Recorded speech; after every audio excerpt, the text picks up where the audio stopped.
One travel video 3 perspective ಇಂದ edit ಮಾಡಿದ್ರೆ ಹೆಂಗಿರುತ್ತೆ. One perspective with some emotional lines and romantic lines and second one with some kind of parting ಫಾಸ್ಟಾಗಿ editing ಇದೆ ಹೆಂಗಿರುತ್ತೆ. And third one some with informative video. ಇವಾಗ first perspective ನೋಡೋಣ. ಮದುವೆ ಅಂದರೆ ಪ್ರತಿಯೊಬ್ಬರಿಗೂ ಸ್ಪೆಷಲ್ ಅಲ್ವಾ. ಪ್ರತಿ ವರ್ಷ ಆ್ಯನಿವರ್ಸರಿ ಬಂದಾಗ ಅದೇನೋ ಒಂಥರ ಸಂತೋಷ, ಖುಷಿ. ಆ ದಿನ ಸುಂದರವಾದ ಕ್ಷಣಗಳನ್ನು ನೆನೆಸ್ಕೊಂಡು ಮೆಲುಕು ಹಾಕ್ತೇವೆ. ಆ್ಯನಿವರ್ಸರಿ ಸೆಲೆಬ್ರೇಷನ್ನು ಒಬ್ಬೊಬ್ಬರು ಅವರ ಇಷ್ಟದ ಪ್ರಕಾರ ಮಾಡ್ತಾರೆ. ನಾವು ನಮ್ಮ ಆ್ಯನಿವರ್ಸರಿನ ಮುರುಡೇಶ್ವರ ಹೋಗಿ ಅಲ್ಲಿಂದ ನೇತ್ರಾಣಿ ಐಲ್ಯಾಂಡಿಗೆ ಹೋಗಿ ಸ್ಕೂಬಾ ಡೈವಿಂಗ್ ಮಾಡ್ಕೊಂಡು ಆಚರಣೆ ಮಾಡ್ಕೊಂಡ್ವಿ. ಒಂದು ಕಾದಂಬರಿಯಿಂದ ಓದಿದ್ದ ಕೆಲವು ಸಾಲುಗಳನ್ನು ಹೇಳ್ತೀನಿ, ಕೇಳು. ಒಂದು ಪ್ರೀತಿ ಶುರುವಾಗಲಿಕ್ಕೆ 100 ಜರೂರತ್ತುಗಳು ಬೇಕು. ಕನಸುಗಳು ಫಸಲೆದ್ದು ನಿಲ್ಲಬೇಕು. ಒಬ್ಬರನ್ನೊಬ್ಬರು ಜೀವನ ಪರ್ಯಂತ ಬರೆಸುತ್ತೇನೆಂಬ ನಂಬಿಕೆ ಹುಟ್ಟಿದರೆ ಸಾಲದು.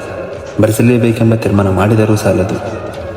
ಪ್ರೀತಿ ಎಂದರೆ ಒಬ್ಬರನ್ನೊಬ್ಬರು ಬಯಸುವಂಥದ್ದಲ್ಲ, ಕೂಡಿ ಬದುಕುವಂಥದ್ದೂ ಅಲ್ಲ, ಕೈ ಹಿಡಿದು ನಡೆಸುವಂಥದ್ದೂ ಅಲ್ಲ. ಪ್ರೀತಿ ತಪ್ಪುಗೆಯಲ್ಲ, ಪ್ರೀತಿ ಉನ್ಮಾದವಲ್ಲ, ಪ್ರೀತಿ ನಿಟ್ಟುಸಿರೂ ಅಲ್ಲ. ಪ್ರೀತಿ ಎಂಬುದು ಸದ್ದಿಲ್ಲದೆ ಸಂಭವಿಸುವ ಸಂಗತಿ. ಮೌನವೇನೇ ಧ್ಯಾನವೇ ಪ್ರೇಮ.